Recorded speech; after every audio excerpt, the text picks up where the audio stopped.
Let's just dive right in, shall we? Today, we're tearing into Chapter 1 of Tim Vickery's adaptation of The Elephant Man, specifically that unforgettable opening section, The Creature in the Shop. We are going to peel back the layers of fiction to uncover the gritty, incredibly complex, and frankly, sometimes uncomfortable historical reality of Joseph Merrick. It's a wild story about Victorian medicine, exploitation, and ultimately sheer survival. So let's get right into the history beneath the fiction. Okay, picture this. The year is 1884. Dr. Frederick Treves, who's this highly ambitious young surgeon at the London Hospital, is standing outside a completely dingy shop window on Whitechapel Road in London's East End. He's actually been tipped off by a colleague about a human curiosity being shown there. Now, what's really fascinating in Vickery's text, and in the actual historical record, is that Treves isn't immediately confronted by the man himself. No, first he sees this massive, disturbing painted canvas hanging in the window. It's a completely exaggerated, monstrous depiction of a half-man, half-elephant, and it was designed purely to lure in paying customers off the street. So when Treves finally steps inside for a private viewing, his reaction is just visceral. In his own memoirs, he actually calls Merrick, quote, the most disgusting specimen of humanity that I had ever seen. Wow. It's a heavy quote, right? But it immediately sets a deeply unsettling tone for us. It brilliantly, if uncomfortably, shows exactly how Victorian society, and yes, even its highly educated medical professionals, viewed severe physical abnormalities. Empathy, pretty much non-existent. Instead, you have raw horror and total objectification. Now, moving deeper into the shop itself, we see this really stark contrast between the polite, somewhat sanitized fictional dialogue we read in Vickery's book and the incredibly harsh, sensory environment of the actual room. Make no mistake, this wasn't some grand theatrical stage or a velvet-lined parlor. It was literally the back of a freezing cold, empty, street-level shop that had been rented out for pennies just to capitalize on passing foot traffic. To really plunge us into that room, Vickery leans super heavily into sensory storytelling.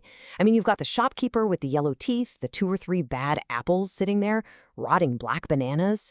And, this isn't just random set dressing. It is a highly calculated literary technique. He's building this grim, decaying atmosphere to basically heighten our emotional response. It amps up that profound sense of squalor right before we even fully examine the historical facts of the man actually sitting in the shadows. Actually, before we go judging that Victorian audience too harshly, we really have to confront the terminology of the era. The word freak was, and definitely still is, a slur. Back then, it was a label intentionally weaponized against disabled people to other them. It deliberately stripped away their humanity, presenting them merely as objects of fear and revulsion, purely for entertainment and, of course, profit. Understanding how this linguistic weapon was used is absolutely crucial to understanding the harsh reality of the world Joseph Merrick lived in.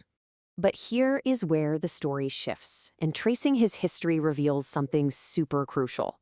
Merrick was not just a passive victim randomly discovered in a locked room. Not at all. At 17, facing a worsening physical condition and just extreme grinding poverty, he entered the Leicester Union Workhouse. And guys, this was an institution so incredibly bleak that people would literally choose to starve on the streets rather than go inside. After 4 years of that absolute misery, Merrick took agency over his own life. He actively chose to enter the freak show economy. He wrote to a showman named Sam Torr and essentially pitched his own exhibition because it was his only viable ticket out of the workhouse. So by the time he makes it to London in November 1884, his new manager, Tom Norman, knows exactly what he's doing. Norman's Penny Gaff, which is the shop where Treves found Merrick, was absolutely not a random real estate choice. It was a brilliantly calculated strategic business placement, right across the street from the London Hospital. Norman was specifically targeting medical students and doctors. He knew for a fact their scientific curiosity would make them reliable, paying customers. It was smart, but obviously highly exploitative marketing. Now, to understand the physical reality of Joseph Merrick beyond that whole elephant man carnival persona, we have to look through the lens of modern medicine. For decades, his condition was this massive mystery, right? It was often misdiagnosed as neurofibromatosis. Today, however, geneticists and medical historians are pretty much in agreement that he suffered from Proteus syndrome. It's an exceptionally rare, sporadic genetic mutation that basically causes rampant, completely unchecked overgrowth of bones, skin, and tissues. And looking at this, there's just a staggering contrast between how the Victorians understood his body and how modern science explains it. In 1884, the prevailing folk belief, which, by the way, even Merrick himself believed, was this concept of maternal impression. The story was that his mother was knocked over and terrified by a fairground elephant while she was pregnant, and that trauma physically altered her unborn child. The gap between that folklore, which sure sold a lot of tickets, and the actual microscopic biological reality of a genetic mutation, it's just massive.